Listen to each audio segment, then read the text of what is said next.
I'm with Amanda Wiess, the director of the Bible Lands Museum here in Jerusalem. Now, Amanda, what is the Bible Lands Museum?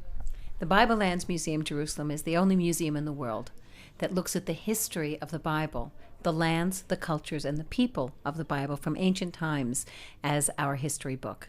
And the Bible is our source. It's our course for understanding life. It's our moral and ethical guideline, but the Bible is really our history.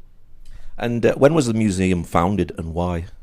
It was founded, actually, it began in the 1980s as an idea, and it opened in 1992, on May the 11th, 1992, a very special day for all of us here at the Bible Lands Museum. But it was founded by two amazing people. There was an Antiquities collector of many years and great renown named Dr. Eli Borowski, who was born in 1913 in Poland.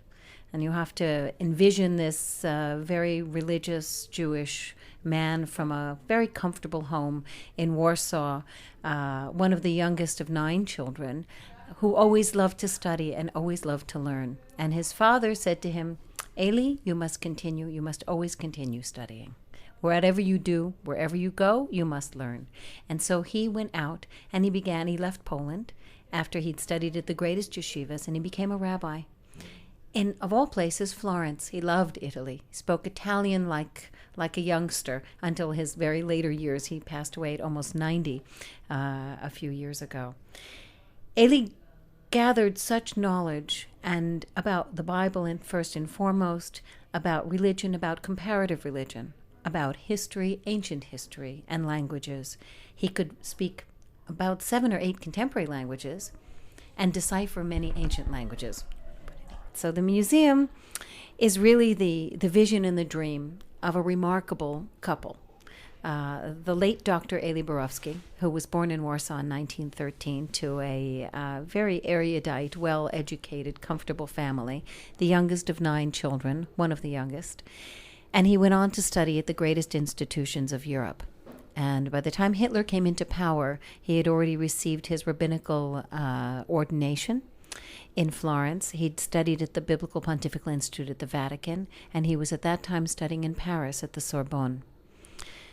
You have to envision a man who, in a time when people didn't really move away from home, today people study all over the world, and I've got a son studying at Columbia University in New York, and I'm here in Jerusalem. People didn't go far away to study. It was a privilege and an honor that didn't happen very frequently. And here he went on and became a great scholar.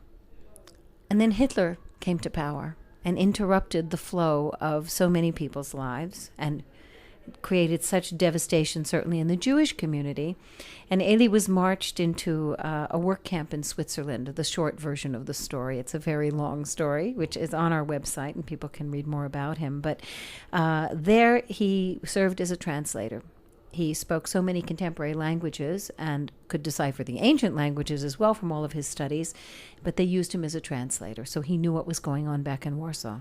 He knew the fate of his family in the ghetto and that they were not going to in any way survive.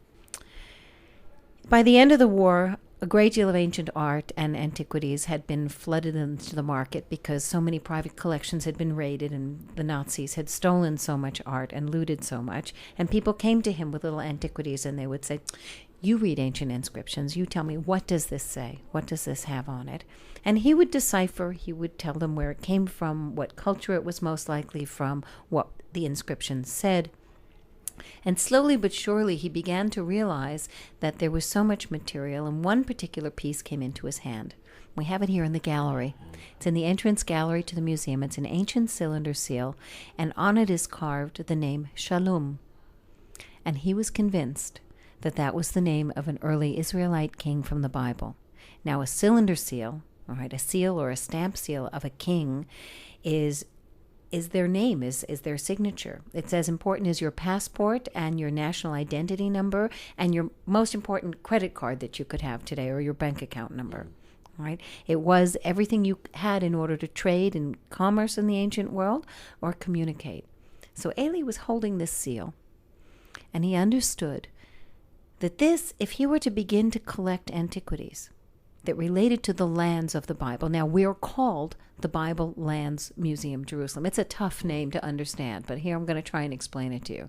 If you have material evidence of the Bible, the people that lived, the names of the kings that can be dated to the times and the geography of the day, the Bible can be proven, and holocausts like what he lived through and survived will never happen again. Because if we understand that the Bible is our guidebook to the spiritual, the moral, and the ethical lives that we are supposed to be leading, then we cannot repeat this kind of history. So Eli Borowski is the man that collected the remarkable collection of antiquities that's on display in the museum. And he's also the person who was behind how it should be shown. So now you've just taken a tour of the museum, so you know for yourself.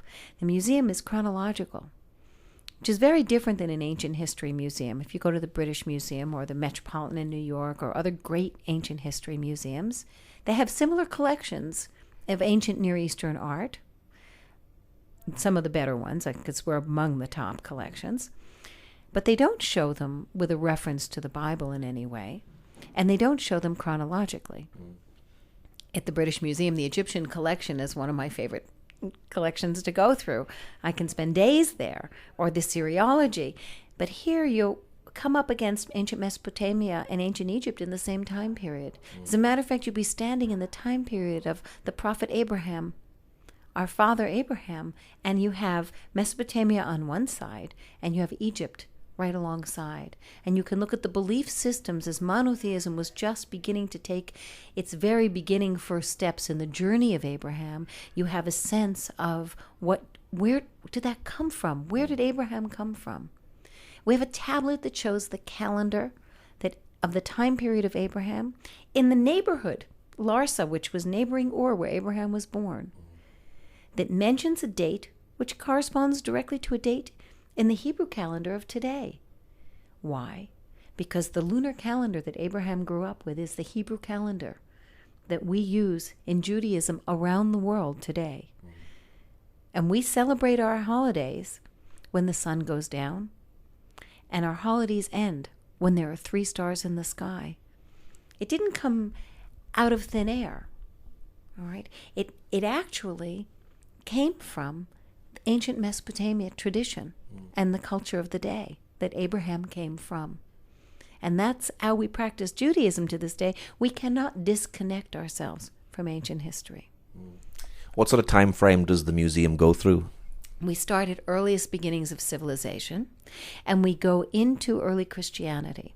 We cover Roman Judea and the Babylonian Talmud period, that basically about 600 after the Common Era. We actually say we go to almost to 1,000 because we do have some pieces that go a little bit later, but the meat of the collection really takes us through the beginnings of Christianity, and we have a tour that takes you from really the footsteps of Abraham, from Abraham to Jesus, and brings us into Jerusalem at the Second Temple period, which is, of course, the time when Jesus as a rabbi was preaching here. So will the museum really open up your Bible as you go through and see the different things and hear what the tour guides are saying? Absolutely. As a matter of fact, we've had many religious leaders come through with a Bible in hand to guide here, but also as you're going through as a visitor, whether you come with a group or as an individual, there are biblical quotes in all of the galleries that really put into context the pieces that you're looking at. We use, for English, we use the King James Version, and all the biblical quotes are in English, Hebrew, and Arabic. And what can people see as they go through the exhibition? What you see really are a remarkable collection of antiquities, treasures that are the remnants of our ancestors and how they lived, from jewelry to tablets with ancient writing on them that give you insights into the way people lived in the development of writing. We have one entire gallery that's just how did we get to the alphabet? How did we go from ancient cuneiform and hieroglyphs to writing the ABCs that we use today in the Latin-speaking world?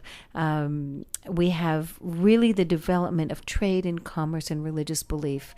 We go from the time of Abraham through the period of the Exodus in ancient Egypt into Jerusalem during the First Temple period, when Mount Moriah, the first temple was built on top of it. It was King David that came to the city of David, as it's called here in Jerusalem, and settled it as his first capital in the Judean state after Hebron. He spent 7 years in Hebron, and then he came to Jerusalem. And Jerusalem, since that time, for over 3,000 years, has remained the capital of the Jewish state. And you have an exhibition at the moment called Book of Books exhibition. That's just for 1 year? It is. We extended it. It'll be up for a full year through the Feast of Tabernacles and into October. We're very excited. It's a exhibition, unbelievably, that's never been done before, in Israel for sure, that really looks at the Bible 2,000 years from earliest biblical writings up to today. We have some phenomenal pieces on display, including the original Cairo Geniza and early Christian writings from the Sinai, from Santa Caterina, the Septuagint, the first translation of the Bible into Greek from the Hebrew. We have pages from the Gutenberg Bible that are just, for me, a very moving thing to have on display here in the museum. Everyone learns about the first Bible ever printed, but we look at it also, once again, historically, looking at both Jewish sources and Christian sources. Earliest Vulgate, Latin Vulgate, and into the Lutheran Bible, first edition King James. We even have on display a beautiful book of Hours that must have belonged to Henry VIII, because he inscribed it to a cousin of his, and he writes in his own handwriting to pray for him, and signed it, which is quite a beautiful piece. I find it very, very special.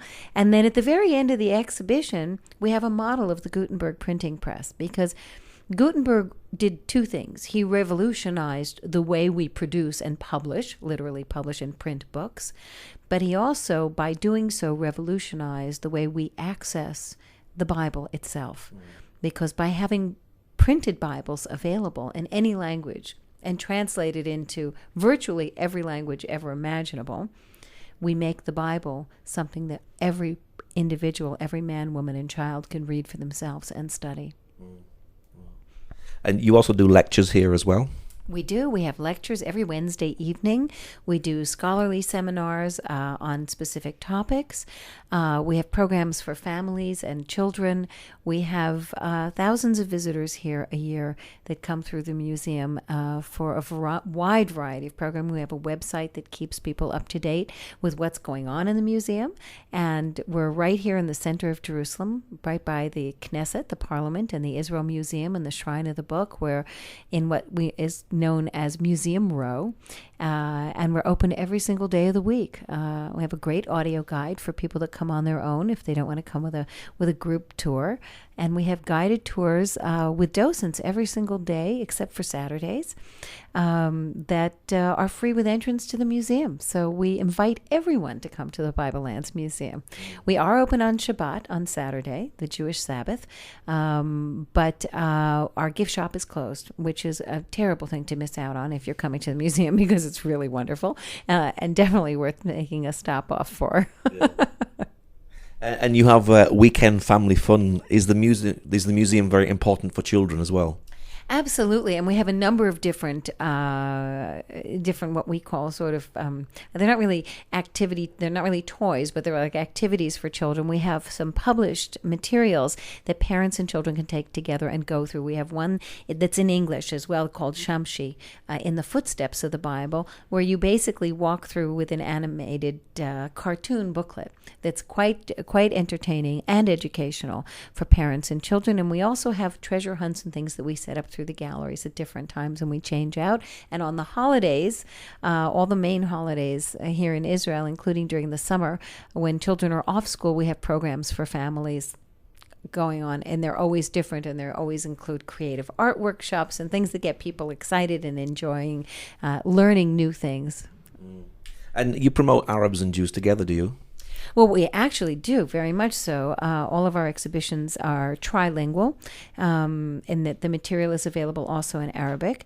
We have guided tours in Arabic for schools in particular. Unfortunately, we don't have major tourist incoming tours for Arab adults, Arabic-speaking adults. Maybe one day there'll be peace in the Middle East and we'll be flooded with them, and that we'll be ready, because we are ready. But we have an Arab education department, and we also have coexistence education, bringing Arab and Jewish children together, and their teachers and their parents, because we believe very strongly in our shared common heritage in this region, and that only if we understand our history can we build a better future. That's actually the motto of the Bible Lands Museum and of Eli Borowski, the founder, that the future of mankind has its roots in the past, and only through understanding our history can we build a better future. And you even have bar mitzvahs here as well, don't you? We have cocktail receptions and bar mitzvahs and weddings and parties and very special events. We have an auditorium that holds 220, but we also have a beautiful garden that's adjacent to the museum. That's really an exquisite site to have a private event in. And we have other special exhibitions as well of classical art. We're opening a small show on Dionysus this week on Friday morning. You're invited to come. And if this is on broadcast before Friday, anyone that would like to join us at noon on Friday, we have a small display on Dionysus, Wine and Divine, about Dionysus and his cohorts. That should be really a charming and wonderful show. That'll be up for a while. And what's it like for you personally working in a museum with so many artifacts that are here? Well, I have to tell you, I'm part of the founding family of the museum. So I've been here since the very, very beginning. And these artifacts always have a story to tell. And when I go through the museum and I listen to some of our people that work with us and guide here, or scholars, I always learn something new. But each one of these, when people say to me, what is your favorite piece in the museum? It's like asking someone who's their favorite child, or who's their favorite grandchild, because each treasure has a story. And each one is a glimpse into a time and a place that is part of our heritage. And for me, the great joy of being here is that we're able to take this collection and teach with it, and share its importance, and show that the Bible really is our history book. And whether you're religious or you're secular, or you're a Catholic or a Protestant, a Lutheran or a Jew or a Muslim or a Buddhist, there is something here to connect you to humanity in a way that you will not find anyplace else. Has it helped you understand the Bible personally? I'm constantly learning. And the more I learn, the less I think I know, because there's just so much to learn. And we have wonderful, wonderful people here with us, looking at everything from new discoveries in archaeology and the archaeology of the land of Israel to really in-depth look at ancient cultures and civilizations. And even we have people that study ancient languages here as well, which is, I think, fascinating. I wish I had the time to join the course on hieroglyphs. I think that's really, I've always, you look at this art and language and this combination, and there's just so much to learn. Well, you're looking into the past. What's the future for the Bible Lands Museum? Oh, what a great question. I like that question. We have great plans. We have a very exciting exhibition coming up, opening the end of December 2014, on the history of both the Jerusalem at the First Temple period and the exile and resettlement of the Jews in Babylon. And it is going to be one of the most important exhibitions ever to be seen. I can't talk too much about it because it hasn't been published yet. It's really a little bit of a secret. But I can say to you, stay tuned, because it is going to be the most important exhibition ever to be put on in Israel. I can say that without hesitation or reservation of any kind. And anybody who loves the Bible or believes in the Bible or refers to the Bible as something that means something to them is going to have to come and see this exhibition. So I can tell you that. And we're going to expand the museum. Wow. Yeah. Great. And what's your website for people who'd like to know more? Very simple. It's, of course, www, and we are the Bible Lands Museum Jerusalem, so it's blmj.org. Okay, Amanda, thank you very much. Thank you. It's a pleasure to be on your show. Come join us.